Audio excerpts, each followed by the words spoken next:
Hey, welcome back to the Infamous Podcast. This is Brian. This is Darryl. And Darryl. Back in the saddle. Back in the saddle. Darryl owes every bit of apology for life getting in the way of everything last week. Darryl also owes everybody an apology for us recording this on Sunday at almost 7 p.m. No, I'm kidding. Anyway, life got in the way. That happens. We roll with it. We're recording right now so we can get something out on Sunday as usual. And if you're listening to this between, I don't know, like 9 o'clock Sunday night and 7 p.m. Monday evening, and you're in the Cincinnati area, come join us at Fretboard, bring a new unopened toy, and enjoy yourself. There will be free shirts. I brought more this time too. Sweet. I think I have. Yeah, I will say that the shirt I got was the last time we were there, and I tried to wear it a couple weeks ago. It fits me like a muscle shirt. The it was with the shoe.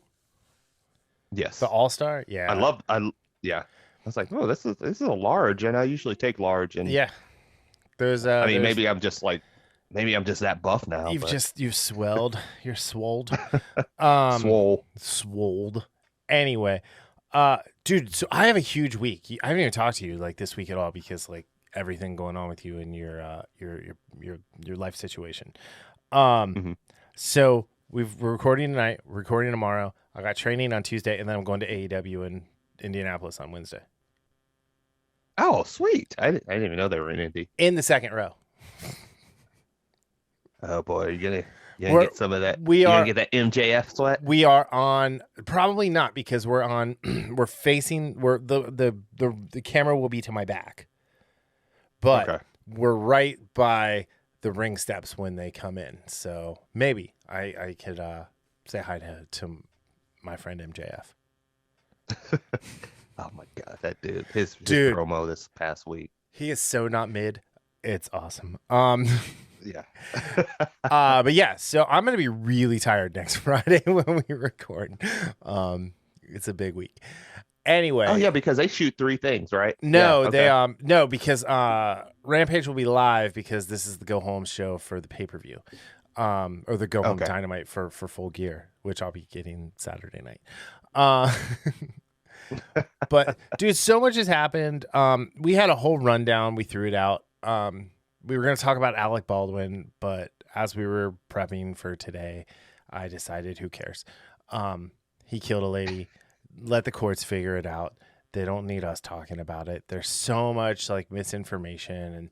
And the only thing I do want to say about it, Darryl, is that that little like statement he made to the press when he was like, she was my video? friend. Yeah, she was my friend. She was my friend.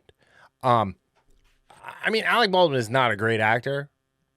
That was really, really bad acting on Alec Baldwin's part. That whoever told him he should do that, I think it was his fake Spanish wife. She should be fired because that was a terrible decision. It was terrible.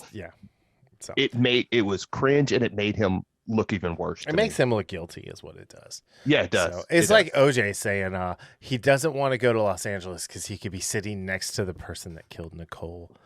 And he's just trolling people now. And yeah, it is like OJ is absolutely trolling people. Always sitting next to the person who killed them, especially if you're sitting next to a mirror.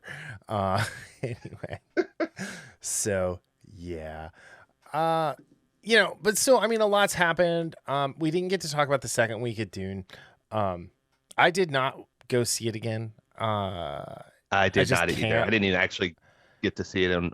I started watching it, and then I turned to something else. Well, like 2 minutes in, so I was like, I'd rather watch the new movie. There is something we're reviewing today. I'm not going to tell you which one. Of the 2 movies we're going to talk about that I've watched 3 times, not because I needed to, but because I wanted to. Mm-hmm. You can probably guess, but keep that to yourself. Anyway, so it's Spider-Man, right? It is Spider-Man. No, wrong show. Yes, no, Venom 2. I've watched Venom 2 32 times today. No, Venom. Damn you! How dare you! I want to be judicious with the "how dare you" today, just like You know, I'm going to be the judge, Judy, and executioner of the "How dare you" meme sound. Be responsible. So no response. I hold no responsibility for. Press the button any of responsibly. All right, so let's get to the first story. So under News Bites, we've just got a couple things to talk about. But the first thing is I just came across this as we were getting ready to talk about the show. Bounding has this article that says Thor: Love and Thunder writer claims superhero storytellers are more exciting than actual superheroes. So before we talk anything about this article, I just have one thing to say. You're the goddamned writer. Make them more exciting, you hack. That is, yeah. Okay. Yeah. Okay, so Thor: Love and Thunder writer Jennifer Caitlin Robinson declared that people behind the camera are more exciting than the actual superheroes. Robinson commented on the roundtable interview with the Hollywood Reporter for their upcoming Next Gen issue. When asked about the future of the genre, Robinson said, "We are at the point where women and people of color are front and center. And yes, the people on screen look different, but what do people behind camera look like? That's what's most exciting to me about the future of superhero movies. I don't think it's the superheroes. I think it's the storytellers."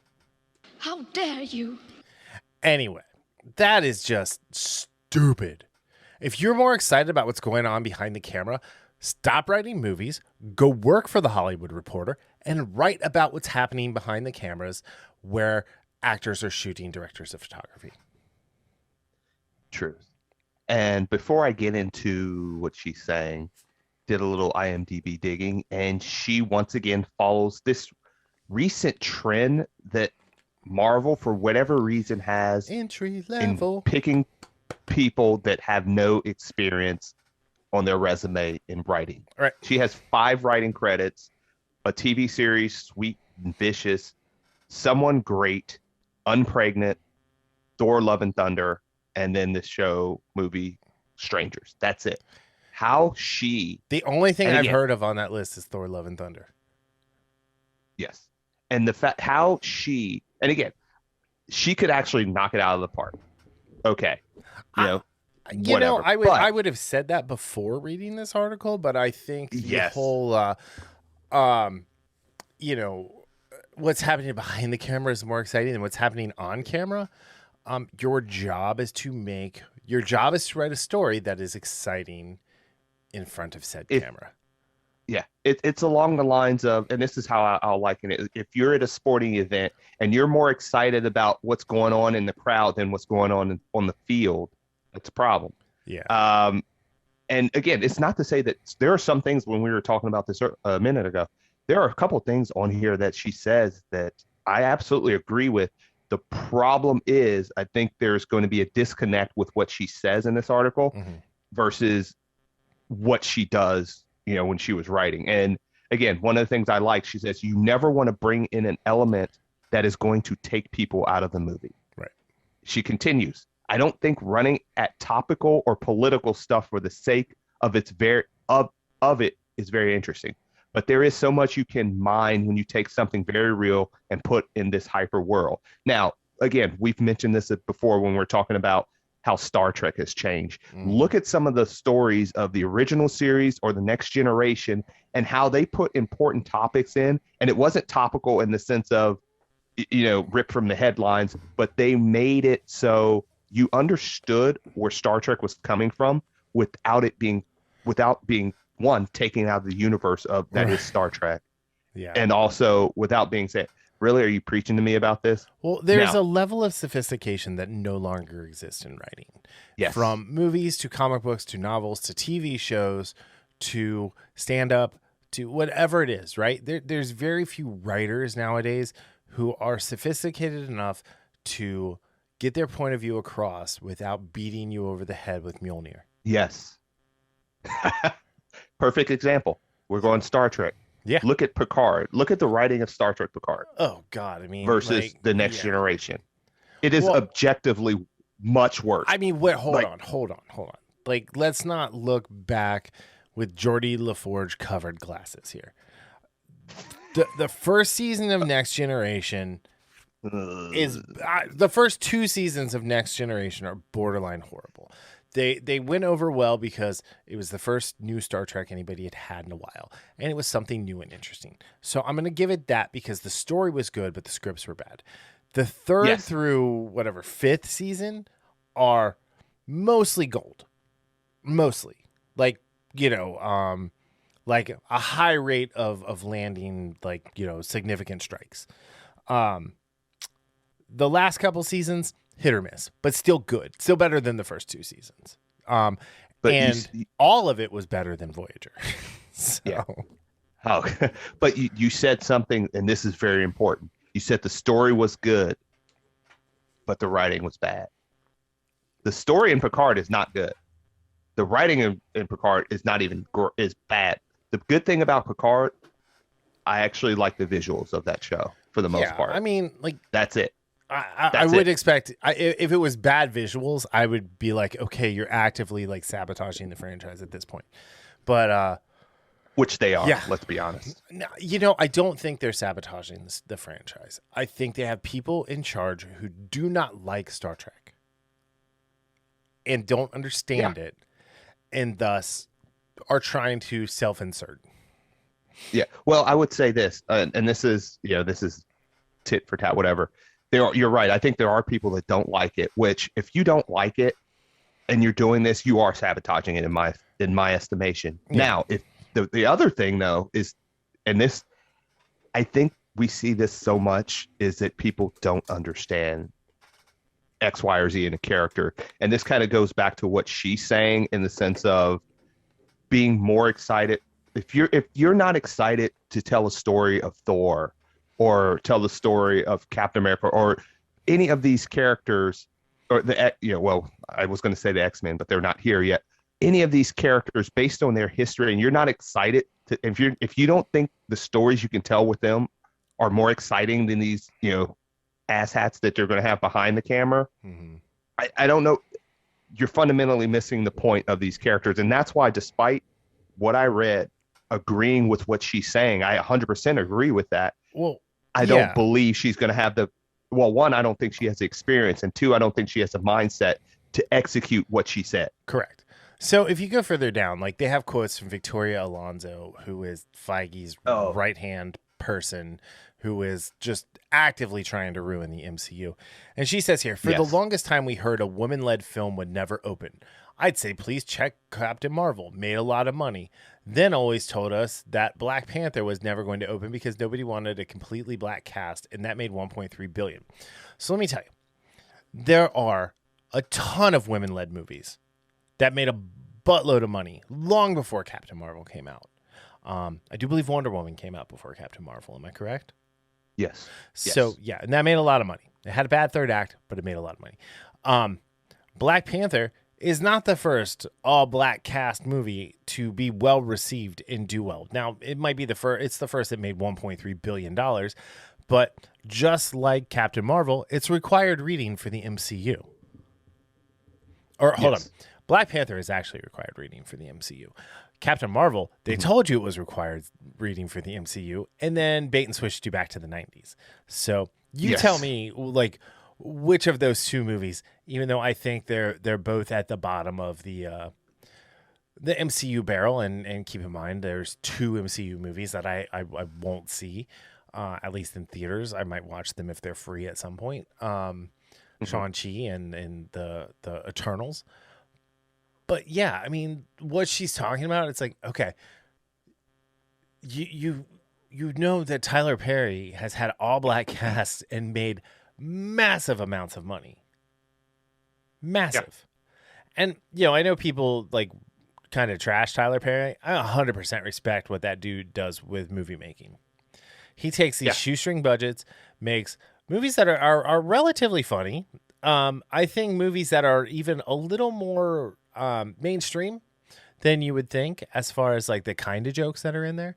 And it's mostly fun. Like I don't feel like he does a lot of preaching in there all the time, but I don't know. I think Marvel, Disney has a way of looking at things saying we're the first ones who have ever done this. Yes, just like how they tout Black Panther, not just for an all black cast, but as a black superhero. Blade. Yeah, you all are. Yeah, you are like 20 almost. Well, yeah, it was 20 years. Yeah, Steel. Before you. Yeah. Blank Man. Oh God. Yeah.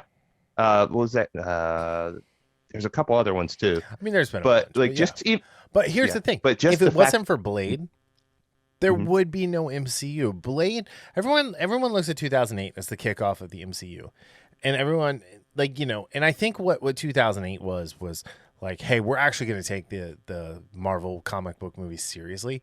Blade took the character of Blade very seriously. We got a great movie out of it. I think that might be the last good thing David S. Goyer wrote, who should not be allowed to write his name on a napkin. Just we haven't said that in a while, but it needs to be noted. But yeah, it's just, I don't know. I'm so over the MCU right now. I've had a bunch of people like, what'd you think of the Eternals? I said, I don't know. I'm not going to watch that crap.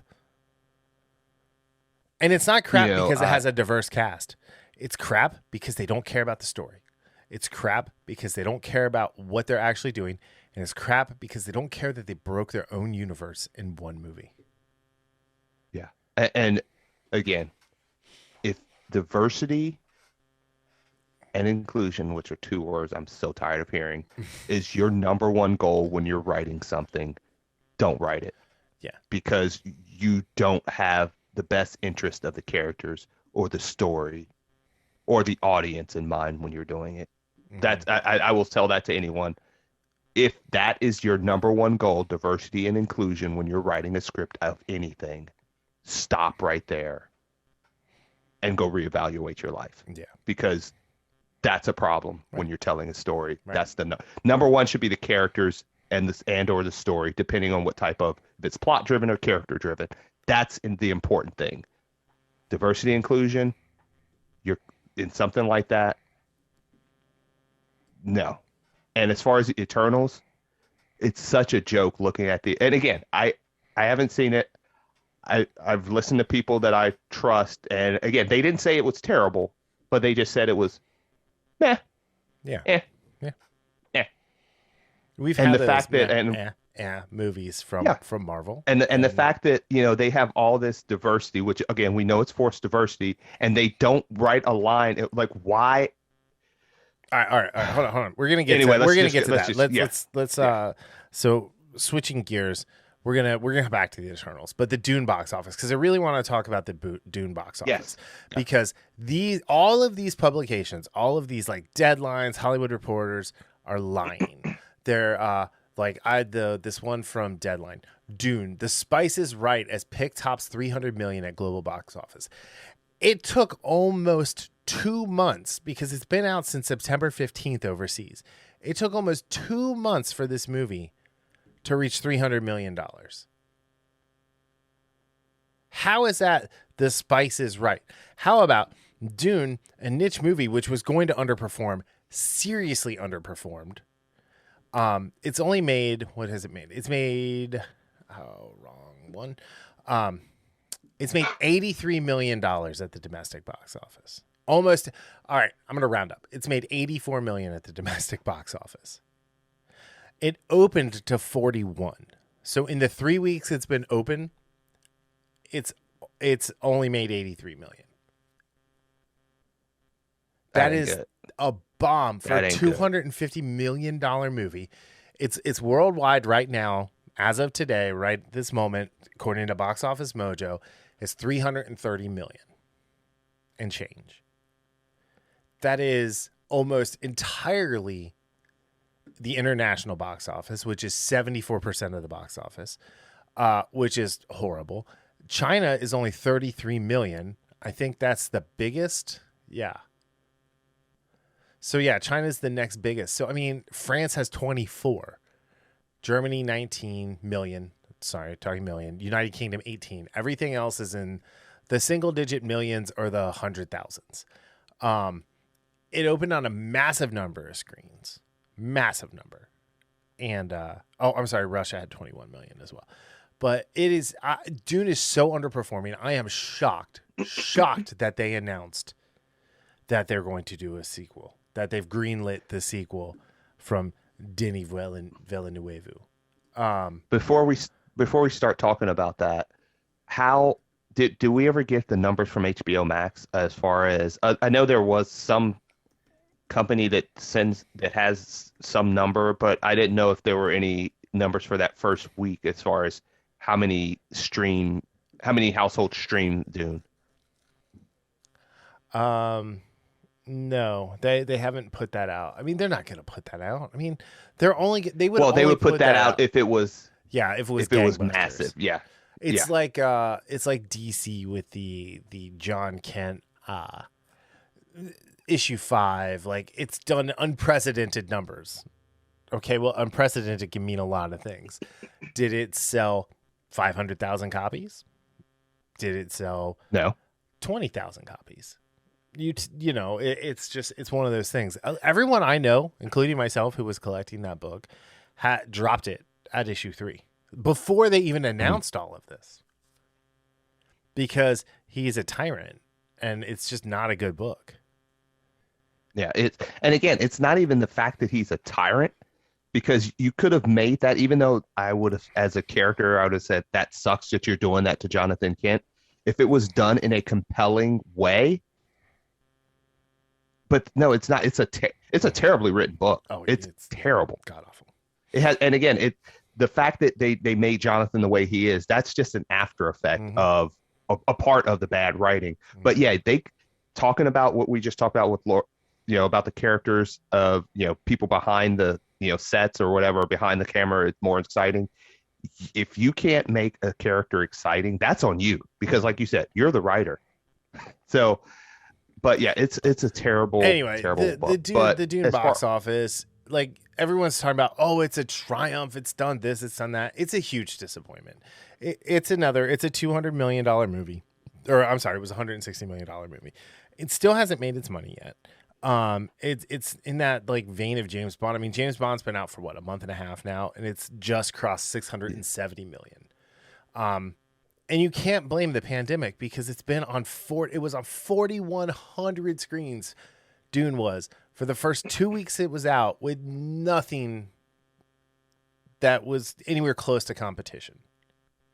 But again, we've talked about this ad nauseum for a year or so, that Dune is not going to be the blockbuster they're trying to tout it out to be. I'm by simple fact. One of the biggest Dune fans on the planet. Yes. And the very first thing I said is, this is a niche. It's not going to do what they think it's going to do. There are too many people who have it ingrained in their head that Dune is boring. Dune is heavy. And when you come out and you have a visually stunning movie that doesn't say or actually do anything, it's the word of mouth killed it.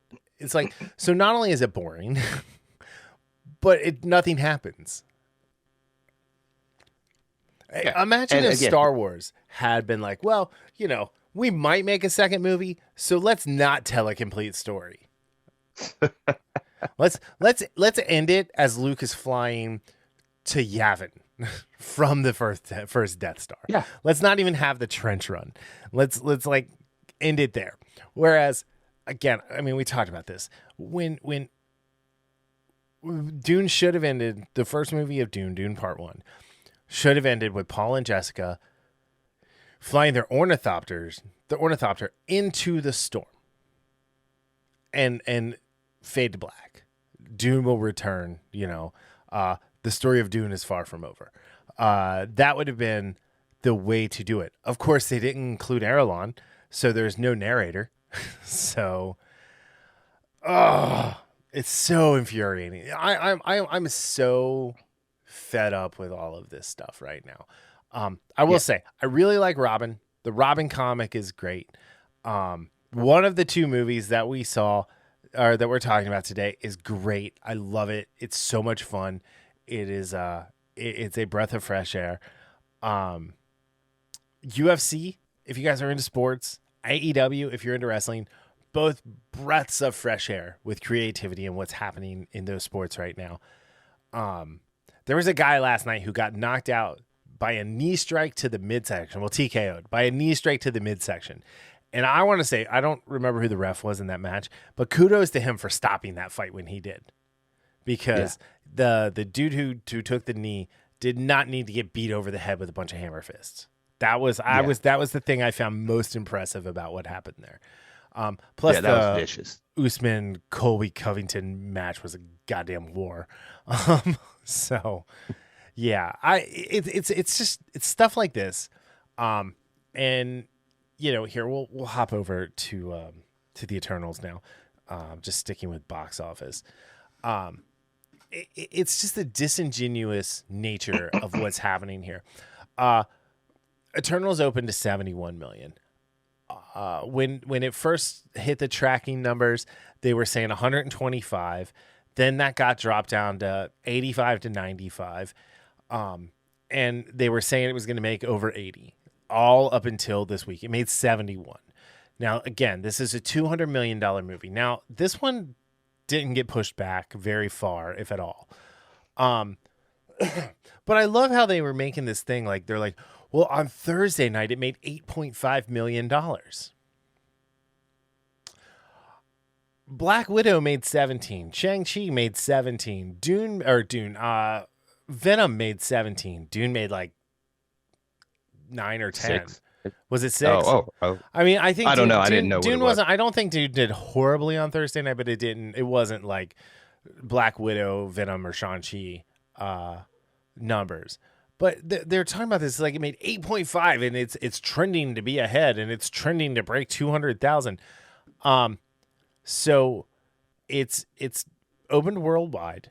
It made 161 total worldwide. That being said, it's not opening in China. It's not opening anywhere in the Middle East. So those are the places that like these movies still do well. I mean, this is another one like Shang-Chi that was made for China. Imagine if Shang-Chi would have opened in China, what it would have done. Yep. And I haven't seen it. And by everything I understand, is it is actually a fun movie. Yeah. The hero is not Sean, it's his sister, but it's still, a fun movie, right? But you can't take 10 characters and introduce them and say, this is our movie now. Go. And it opened in 4,090 theaters. And it's a 2-hour and 37-minute runtime. It is 7 minutes shorter than Infinity War, which to me is the absolute best achievement in MCU filmmaking. Yeah, I would agree. Endgame can fuck off. Infinity War was the best achievement of the MCU. It's not the best movie in the MCU. That is different. That is hallowed ground reserved for Guardians of the Galaxy and Captain America: Winter Soldier. That's it. Yes. Yeah. And again, one of the things in this article, it says, stacked up against other MCU movies distributed by Disney since 2012, Eternals has outperformed only Ant-Man, which opened domestically at 57.2 million in 2015. Yeah. So I've seen a lot of people talking about like Ant-Man and the Wasp. What was the other one? There's a couple of those like Ant-Man and the Wasp and what was the other? Crap, I can't find it now. It was another one where it's the first time with the character. Anyway, this is the Eternals are like the wannabe Jack Kirby New Gods, and in just the fact that they exist and the fact that we did not see them during Endgame tells you Marvel has just broken their universe. And again, I know people say, I have not, out of the videos that I've watched about this, I don't recall anyone saying that the reason that they give for this was actually compelling. No. Which, again, I said this a while ago, where there's, even without seeing it, there's not going to be a strong enough reason for us to get to say why these people, why these individuals, why these Eternals decided to just hang out. Oh, because the Celestial told us to. Really? Is that it? So you're not actually heroes then, because you're not. Didn't go and help. And it's like, it's the Skittles of diversity, right? It's like let's just check every possible box, to the point where they just said, all right, in honor of Diversity Month, we're only going to put out white Skittles. Which is a thing that happened. It is a thing that happened. Yeah, you think? Yeah. They were so stupid that they thought that was okay. This is how crazy people have gone. The other thing is the people who are coming out of this are, when they're saying, hey, what did you think of this? They're like, hey, no, we do not like this movie. No, we will not see this again. And I think something like 16% of people said, yeah, I'll watch it again, but I'm going to pirate it. So that means like 30%. Use it to your ears. But yeah, it's just, yeah. Yeah, it says Eternal scored a mediocre 48 on review aggregation site Rotten Tomatoes, which is significantly lower than Shang-Chi, 92%, Black Widow, 79%, or even Venom, 59%. Mm-hmm. Oh, I mean, we haven't even talked about the fact that this is the first ever Marvel movie that's rotten by the access mainstream media. The people this was written for said no thank you. And now it's being positive review bombed on Rotten Tomatoes for the fan score. Are they going to take those down? No, they're absolutely not, because you can only review bomb something if it's a negative review. Yeah. So, yeah, I think I think this is the beginning of the end for the MCU. I think Spider-Man No Way Home will suffer because of this movie. Much like Solo did because of The Last Jedi. Did you know Solo lost money? I did, and Raylos are weird. Thanks, Jeremy. Anyway, let's go Brandon, right? Yeah. Anyway,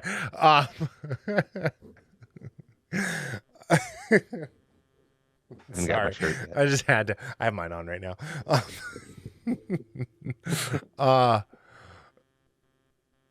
Yeah, I don't think Spider-Man is going to be the sacrificial lamb that Solo was, because Spider-Man does not have the baggage that goes along with Solo, and in the nightmare scenario that Kathleen Kennedy put together there. But I do think Spider-Man's numbers are going to falter for this, because people are like, okay, Black Widow was bad. People have varying degrees of Shang-Chi, and then this is bad. I mean, this is not objectively bad. This is a subjectively bad movie. When cross-platform access media critics, who are now going to not be invited to something because they wrote a bad review of this, said no thank you. Yeah, and even the reviews are so pussyfooted around, right?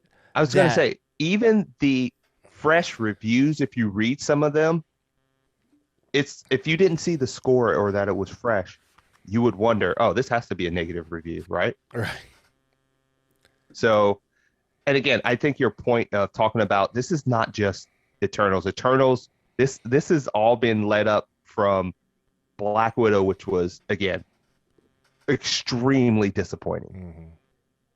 Shang-Chi, which was, again, this was one of those that's, for me, it was it had some fun parts, but overall it was a sloppy movie as far as script and everything. It had good parts, don't get me wrong. And this, again, haven't seen it yet, just going by people that I trust as far as reviewers. And when I say reviewers I trust, I don't mean mainstream access media. Right. You add that in, Spider-Man's absolutely going to suffer. It'll be really disappointing if No Way Home is a very good entry into the MCU, but it suffers because of 2020 and or 2020 and 2021, how these movies this year have just not been good and have forgotten. I was going to say, well, I don't know, this is a story you probably forgotten the face of their fathers, to quote a Dark Tower reference. I know the reference. I mean, obviously, I don't like Stephen King, so, but it's disheartening at best. But what did they say? What was the finale of Star Trek called? Star Trek: The Next Generation. All good things. Yep. So all good things. All right, let's move on to our first of two movie reviews. The Green Knight.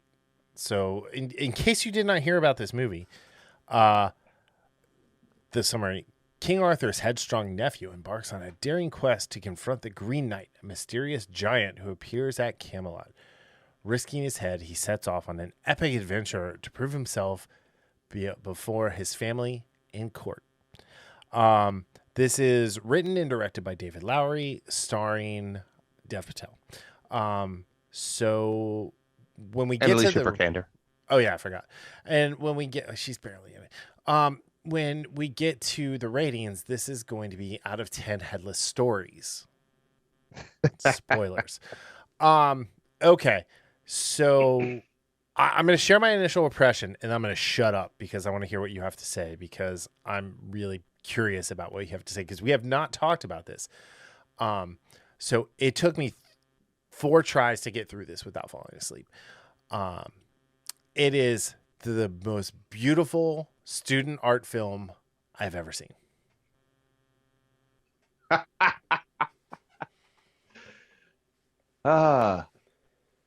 Well, it took me, I tried twice before I actually got through it. My first note on this is as A24 of a movie as it can be. And there's a kookiness about it. I love the visuals of it. It's almost there's a minimalistic kind of tone to the visuals, but at the same time, it's grand. If that makes sense. It's kind of it's kind of on both ends of the spectrum. As far as I can't quite argue with the student film aspect because there was a solid cast. I thought it was technically, from the audio and the visual perspective, pretty strong. But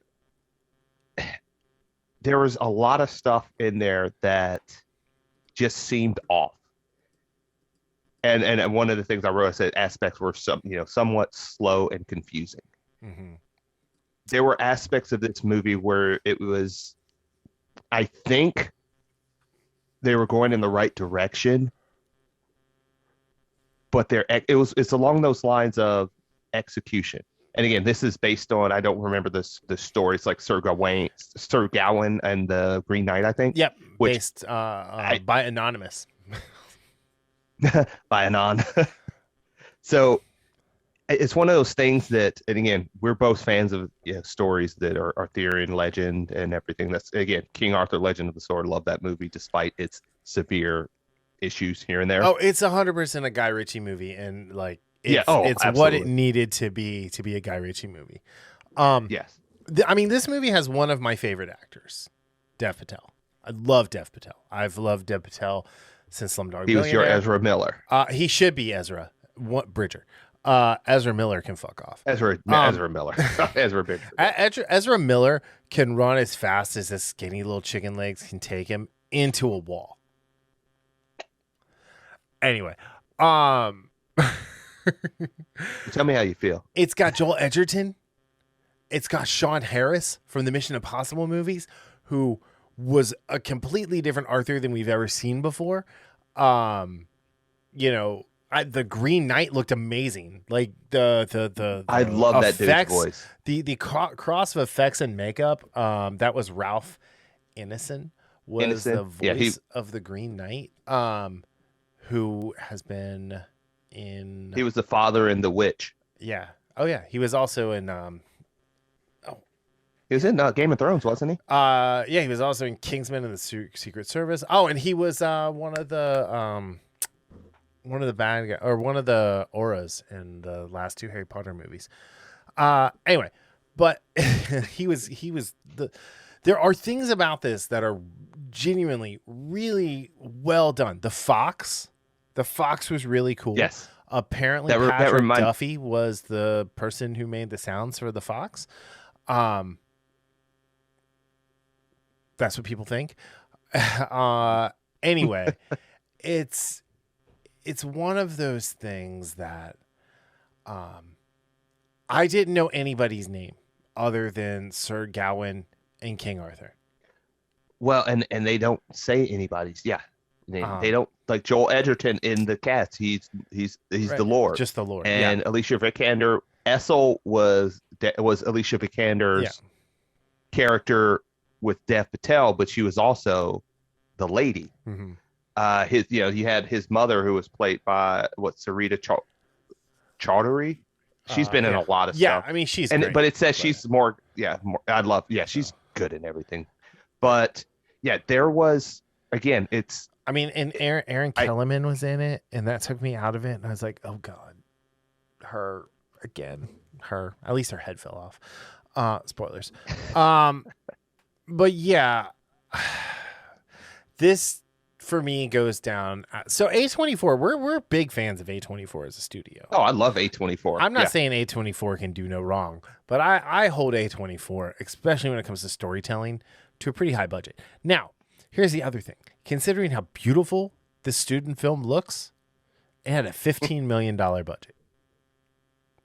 That's it? That's it. Well, they are some wizards at budgets and making solid films. It's I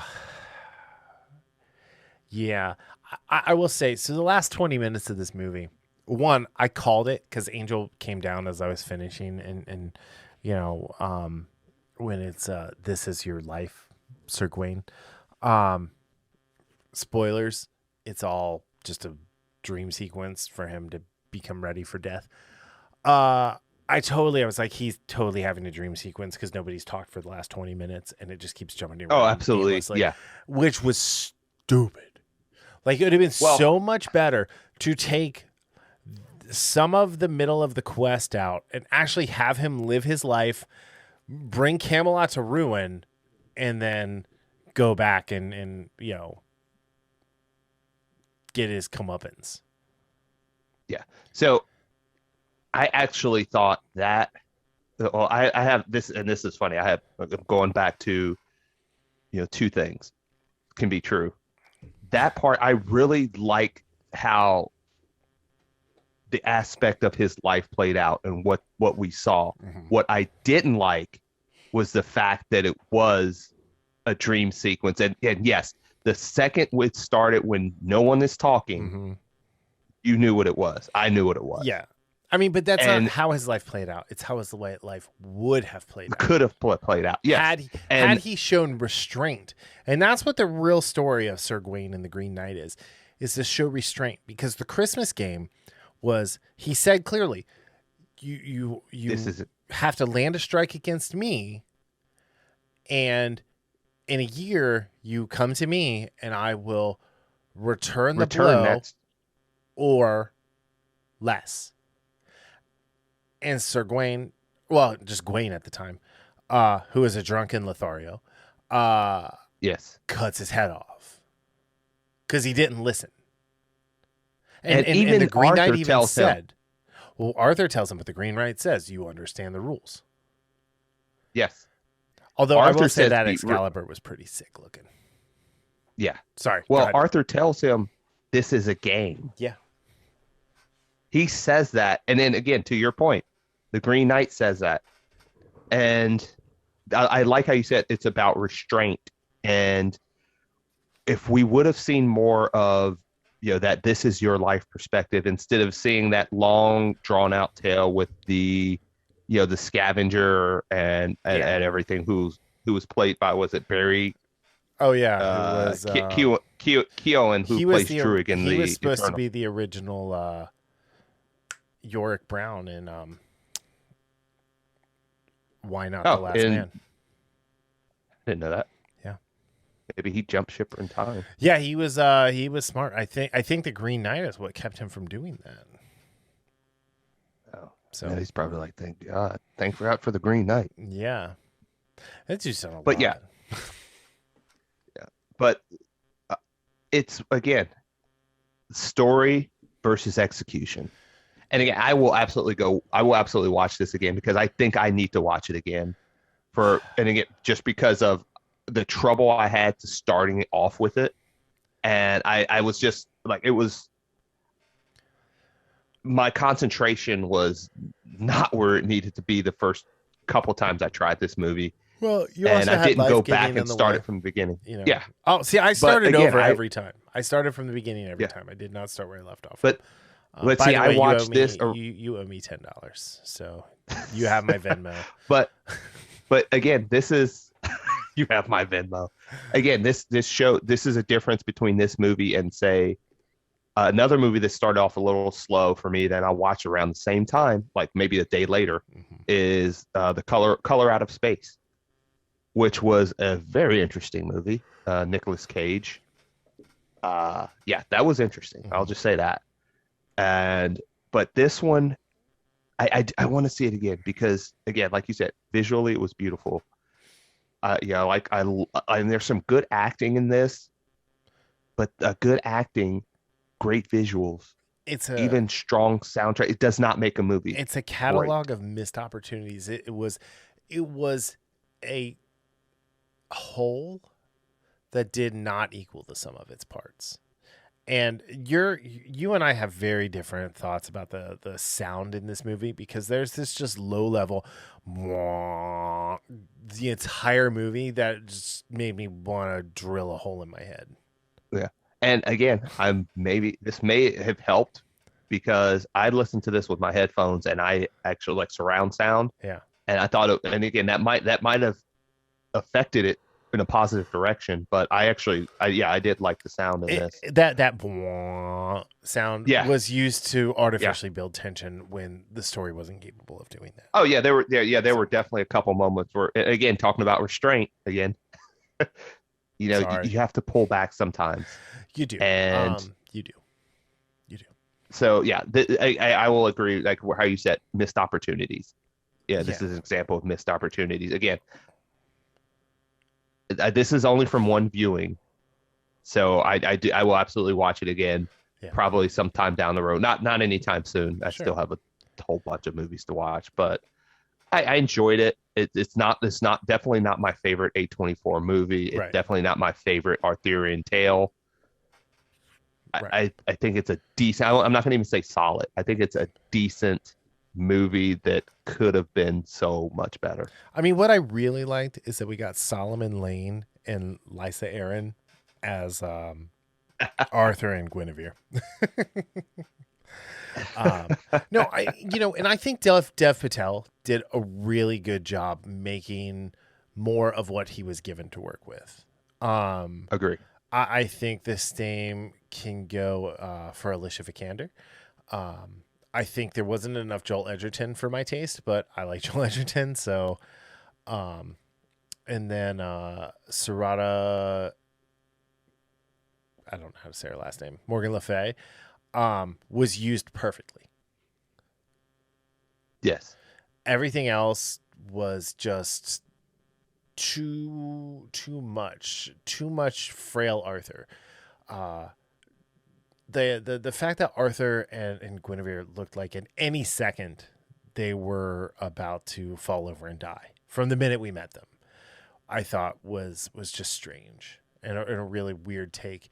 And then the other thing is, and I know the story because being a Arthurian legend fan, the fact that none of the other knights, that they all kind of just put their swords away, was kind of silly.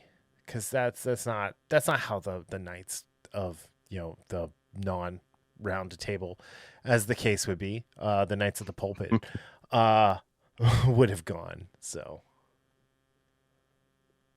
Yeah, I was going to ask you if I've never read this before, It's been years, but yeah, so it was like, it's again, it's one of those stories that are, legend and a tale as old as time, if you will. But yeah, I do think, this is one of the movies that the pandemic just murdered. in what in the Just film as regard of far as filming box office. No, or I mean, I box think as office? far Okay. I do think there's an audience for this movie. So my ratings 10 out of 10 Headless stories, right? There's a part of me that wants to give this a 2. Mhm. But it deserves much more than a 2. And there is an art house crowd that would have, it only made just under $19 million on a $15 million budget. I think this easily would have been a $30 to $40 million movie in a traditional release schedule. Yeah. So, all right. So give me a rating out of 10 Headless stories. I think I'm rounding it up. I usually a lot Sure. of times I Be give fair. half or quarter ratings. I'm going to give this a 6 because again, there are movies that I've given higher higher that I won't watch again. This one I will absolutely watch again. It's an example, like you said, of missed opportunities. But there's enough in this what I saw for me to want to dive back into it Yeah. at least one more time. All right. I'm going with a 4. Look for my request that I sent you for the $10 for Venmo. Because you're like, we're going to review. No, I'm kidding. You weren't like that at all. But no, I think a 4 out of 10 is fair. I think this is objectively a bad movie. I think the fact that it's beautiful is one thing. But the fact that there's, like, even with Gwaine, you don't, there's not a lot to like about him or root for. No, there's not. And that for me, when it's a hero's journey like this, and this was a traditional hero's journey, that he didn't actually live up to anything until the Green Knight says, "Now off with your head." So did you see the little end credit thing Yes, I did. with the little girl playing with the crown?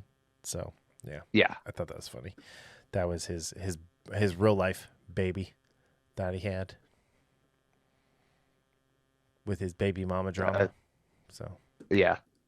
but anyway, yeah, I think, honestly, I could have gone lower. I could have gone higher. I decided a 4 is fair. I like the cast, so that's why I'm a little disappointed. It got an extra point for Dev, but then it lost a point for Aaron Kellyman. So I really do not like Balances her. out. I really do not like her as an actor. What else has she been in? Solo, Virtue Signal, and The Neutered Soldier. Oh, her. Oh, yeah. Yeah. She's. I forgot. We I forgot who she spent was. 6 weeks bashing her on our Patreon. You know what's funny? Until these last 15 seconds, I completely forgot she was in the movie and forgot she had a character in the movie. I completely forgot about it. Yeah, she was Winifred. She even had a title card. Saint Winifred. Completely forgot about that. Saint Winifred in the Missing Skull Dreams. Yeah, that should tell you how interested I was in her part in this movie. Yeah. Yeah, it's just, I don't know. I liked how weird it was. I really did. I liked the weirdness. I thought the weirdness was very interesting. Which, again, A24 does weirdness. Yeah. I just unsettling. It was just a bad. Generally, I use it pretty bad well, execution of the story. Again, it's another example of a movie that I wanted to see by A24, and I thought they just didn't drop the ball on was Midsummer. That movie was so boring. Yeah. So, it happens. I love The Witch. I like Hereditary. I like King Arthur, so I mean, I was gonna see this anyway, so you don't actually owe me $10, but or you do, I don't know, but yeah, I don't know. I stand by my score. Yeah, that's fair. But how about something a little bit more positive? Yeah, let's talk about something a little more positive. Uh, Army of Thieves. I was shocked by how much I enjoyed this movie. Shocked. So this one we're gonna do ratings out of 10 uncrackable safes. So this is the prequel to Army of the Dead.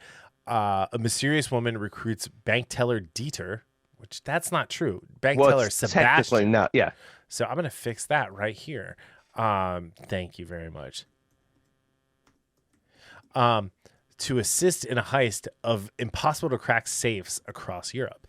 So this was written, the screenplay was by Shay Hatton. Story was by Zack Snyder and Shay Hatton. And it was directed by Matthias Schweighöfer.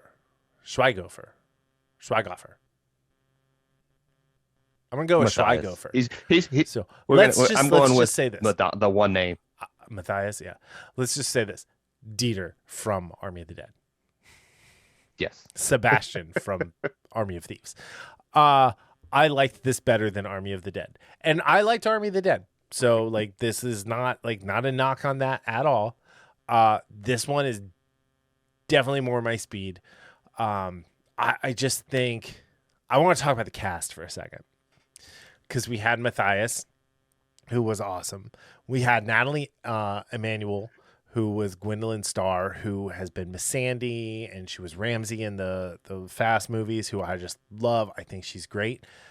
And then you had Ruby Ophie as Karina Dominguez, who was a hacker. One, smoking hot. She was smoking hot, right? We all agree? Yeah. She was the best character in this. I mean, outside of Dieter, she was the best character in this movie.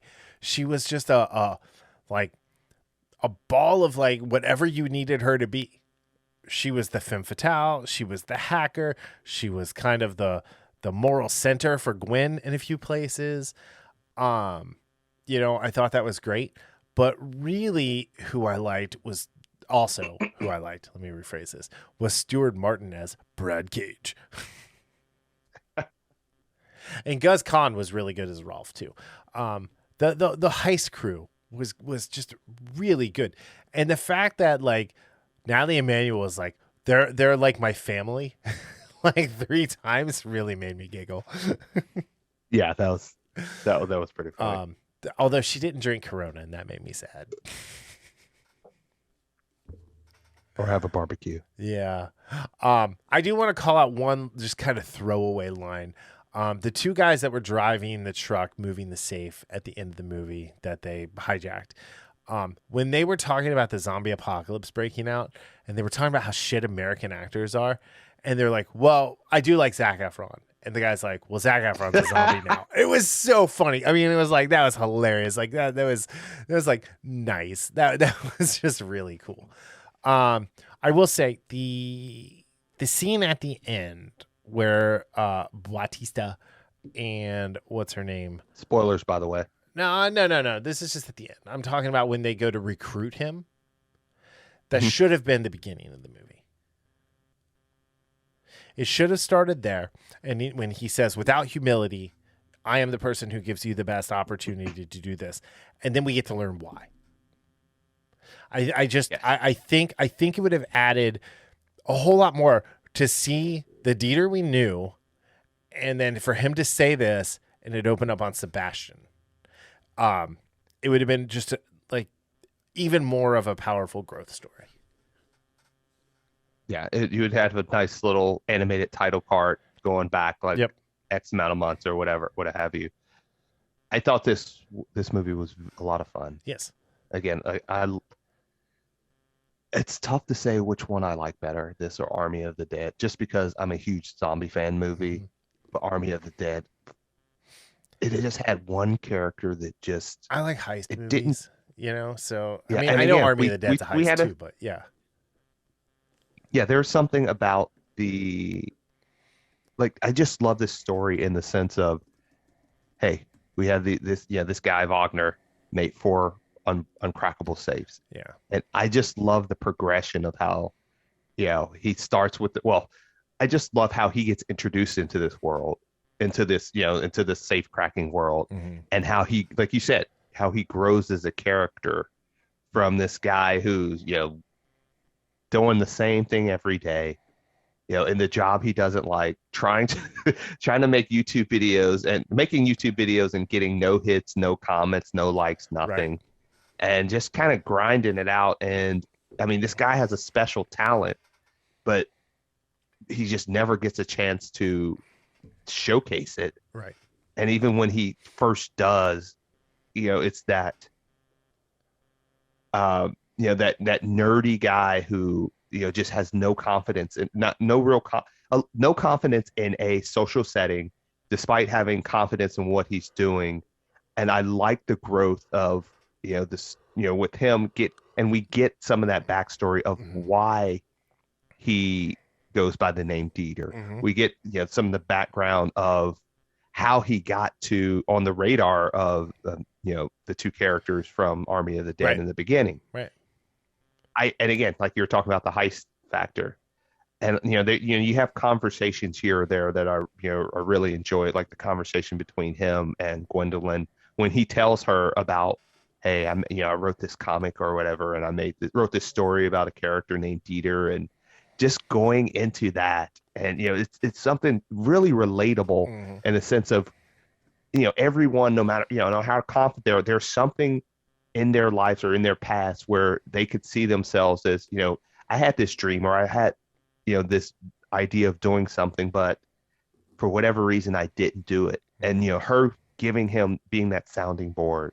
and kind of pushing him forward in a way that he wasn't expecting and he was too afraid to do himself. yeah. I think the other thing too is like the fact that the three safes they have to break are all Hans Wagner safes, and the safe he breaks in or cracks, whatever, in Army of the Dead is a Wagner safe as well, and they're a story, right? And again, I think knowing how he got to that point of the story to see how like the beginning and the middle, and then the one that Batista gives him is the end, uh, was really really really cool. Or would have been really cool instead of it just kind of being tacked on there at the end. I agree with everything you said.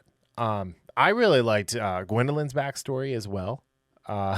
She was stealing watches at 6, and she was on Interpol's radar by the time she was 16, and she's just this like she's like Storm from X-Men without the mutant powers when it comes to being like a thief. And instead of being found by, someone who can help harness her gifts, she builds her own pseudo family and continues to give into like the darkness in her. And I thought Yeah. the way Sebastian in particular brought her around was really cool. Yeah.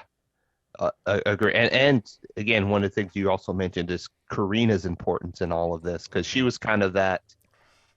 She was in the background, but not Right. in the sense of she made she made herself known, but she didn't have the pizzazz of Rolf or Mm-hmm. The insecurities of Brad Cage Brad that Cage. play out in the You got that played out in the way he Brad Cage. Brad Cage. Um, So yeah. So there's two scenes with Karina that I really liked. One when she was hitting on Sebastian and she's like, "Do you want to make out?" And she realizes he's looking at Gwendolyn and she's like, "Okay." But like before that, he was like, "This is good music," and she goes, "Yeah, I only DJ my own music." I thought that was really funny. And then later on in that same like post heist, pre heist planning, when Sebastian and Gwendolyn are in the other room talking, and Brad is freaking out. She's just sitting there dancing, in the background, just to herself, and like she's dancing like there's other people dancing with her, and that tells you everything you need to know about her. But the coolest moment was when she texts Run and drops the phone and kicks it under the car tire. It's like, one, I know it's a movie, but two, that was just cool. It was just cool. Yes. Like yes, she exuded cool and a great stomach. So, yeah, I was definitely a fan of Rubio. Fan. Yeah. I like Rubio Fee now. It's like, we should check out what else she's been in, which she's done a bunch. So, but just not here. Yeah, this same with Matthias as well. He's done a lot of stuff, and it's and I love that guy. I love him. I mean, we loved him with Army of the Dead. Yeah, he just has that like just almost that he has a geeky charisma of someone that is trying to fit into the like I said earlier, the social setting of whatever he is, but doesn't necessarily know how, and it just comes off as so endearing. Well, I mean, even Rolf said him beginning to like the little guy. Yeah, and he has such an earnestness, and again, this is not anything new but we just get more of it here, and we get more of the foundation of his character here than we did in Army of the Dead. Yeah, I think, and again, and you told me this, I didn't even realize he directed this. Yeah. As I was putting together the show, it's like, he's like, do you know he directed this? I'm like, what are you talking about? And I just didn't connect the dots when you get the title, the names. And everything. Sometimes that happens. But yeah, I mean, but he's directed. He directed What a Man. Which hold on, I'm assuming.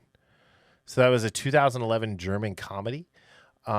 He directed in 2013. Slushmacher, which I don't know what that is. 2014, The Joy of Fatherhood, another German comedy. 2015, The Manny or Der Manny, another German comedy. 2017, You Are Wanted, which is a German drama series that was directed, produced, and starring him. So yeah, this is of the six major things he's directed and produced. This is one of 3 that he didn't write himself.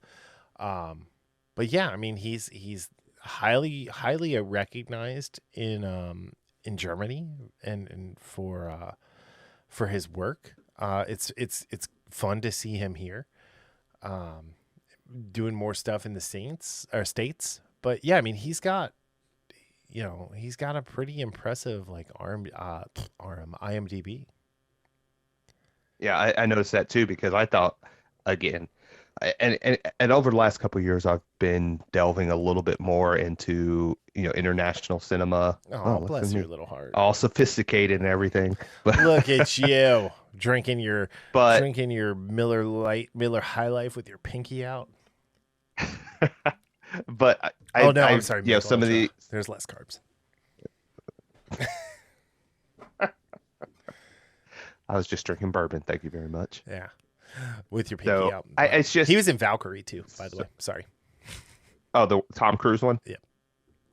Okay, but yeah, just you're finding out more. Some of these actors that I see, and sometimes they play smaller parts, but just because we're introduced to them, going back and checking out their back catalog and seeing, and just kind of expanding, because I never heard of the guy before Army of the Dead.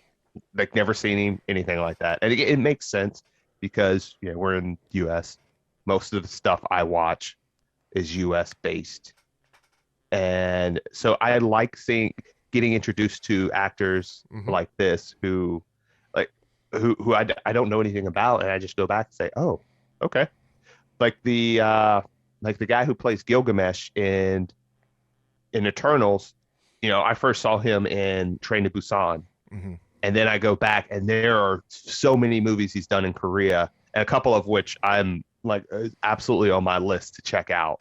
I still have just to things watch like that. Train to Busan. What, Train to Busan? Yeah. It's so much. in the It's such, Busanese Peninsula or whatever it's called. yeah, it's so great. So Peninsula, I still haven't finished the sequel Yeah. to that, but it's a fun movie. But yeah, but yeah. I No, you're thoroughly right. enjoyed I mean, this like movie. all of these actors, you know, they do other things, and I liked I also like Delacroix, the Interpol agent, because he wasn't corrupt, right? He was just a cop, and at one point he makes a mistake because of his hubris. But at no point is like, okay, this guy's just off the rails. He's evil. No, he's trying to catch the bad guys, and he's trying to do it right. And I appreciated that. Yeah, and again, just because just protagonist doesn't mean good guy, Mm. and that's our protagonists are the bad guys. I mean, they're they're stealing shit. So they are the bad guys as much as affable Yeah. and as charismatic as they are. And I do like when movies do that in the sense of Well, the other where thing they too have is some. their motivation for stealing was different. Like Mhm. for Sebastian, eventually Dieter, it was to crack those safes. That was his life's work. For Gwendolyn, it was to be a part of cracking those safes. If you remember, she didn't care about the money. She didn't care about getting all of it. She just cared about getting some of what was in there to prove they had done what they'd done. Yeah. Whereas Brad was greedy. Brad, Rolf was greedy. Rolf was great.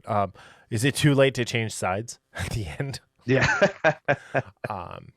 But no, it's the other scene I really really liked was the safe cracking competition. Especially when he walked up to the door. It was very like beer fest, right? Like he thought he knew what the what the password was, but he wasn't sure. And then when he gets in, no one tells him what's going on. He asks the guy, and the guy's just like whatever. And the lady who is like commentating calls him Mr. Nervous Guy, which I thought was hilarious. Yeah. And when he gets he cracks the first safe and then moves on the next round, cracks the second safe. But then when he gets to the final, the dude who was like the safe cracking rock star of whatever town they're in. What's it called? Postum. He's like he's got the long hair and the leather jacket, and I loved the way Sebastian owned him when he just waited until the last 30 seconds to crack it. That was just, I love that. It was really cool.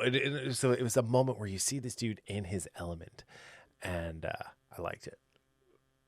Yeah, and I like how he didn't start off.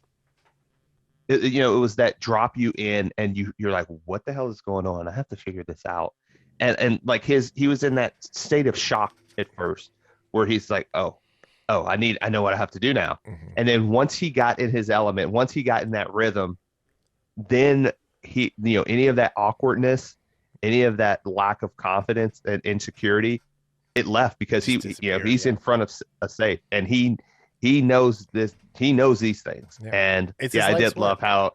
And I love how he was narrating like, oh, should I get started now? And then he just does it in like 10 seconds. Yeah, that last one was awesome. And then I love the way they handled the safe cracking with the locks unlocking. Like that was cool animation. It looked good. It didn't look too cartoony. The other thing I really liked was when Brad turned on him and pushed him out of the van, and just the mountain biking skill he had going through Prague was impressive. Yeah, that was a good scene. I did have some issues that I did. We talk about, and again, you're famous for talking about how movies are too long. Mm-hmm. And this is another one of those examples of, I say, there was a couple scenes that could have been cut down. Yeah. A couple scenes that could have been cut out. The action, like that scene you're talking about, the bike riding through Prague, that was great. Mm-hmm. That was so well done. And him trying to get on the train to get away, like all of that, I thought was fine. It was some of that hand-to-hand stuff. Yeah. That was, and again, I know it was over the top for a reason. It could have been over the top and still been cut down by half. Especially because she didn't kill anybody. She always used tranquilizer darts. Like, she could have just done that instead of hitting people with a gun.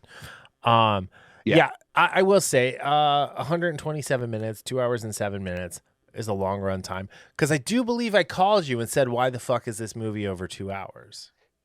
Yes. Yes, you did. So as I was getting ready to watch it, I was like, hold on. Just a second. Now that being said, hold up. I have dedicated 9 hours and 21 minutes of my life to this movie. So 6 hours and 21 minutes. Let's say 9 hours. No, 6 hours and 21 minutes to this movie. So yeah, I enjoy it. But this is legitimately 15 minutes too long. Yeah. That's what I have it at. And yes. All right, let's score it.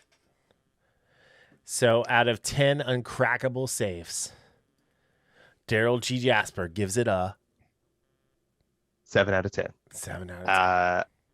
I still don't know if I enjoy it more than Army of the Dead.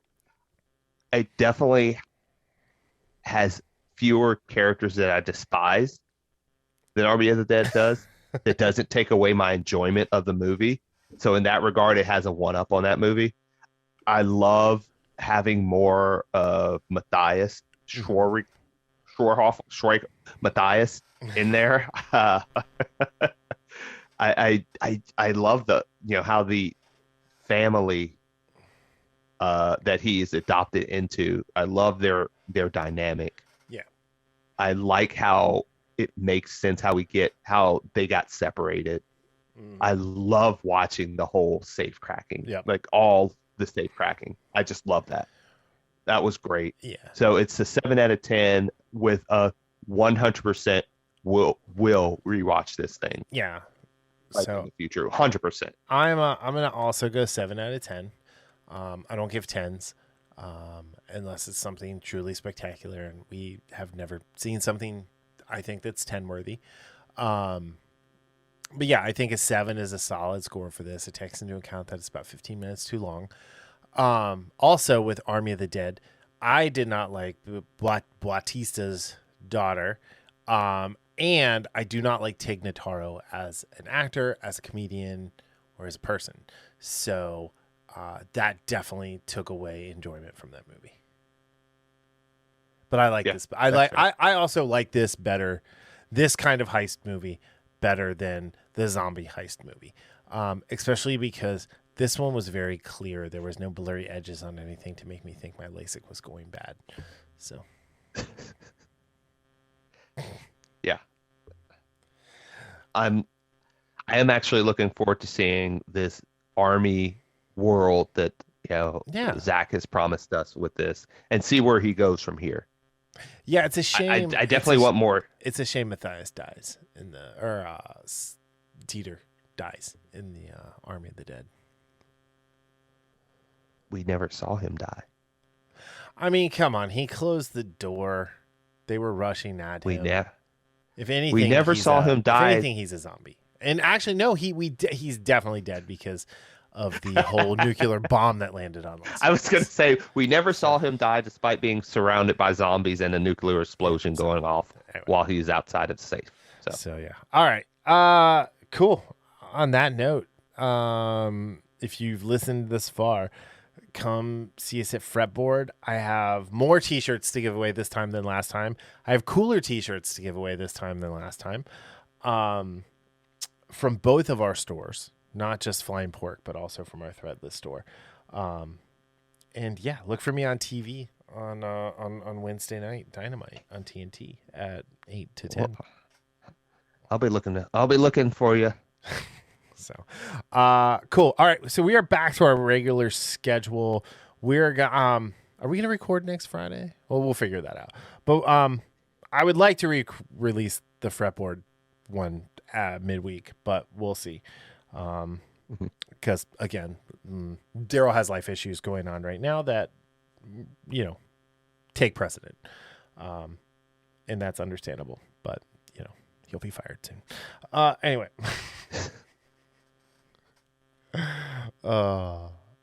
Oh, I have to talk to you after this.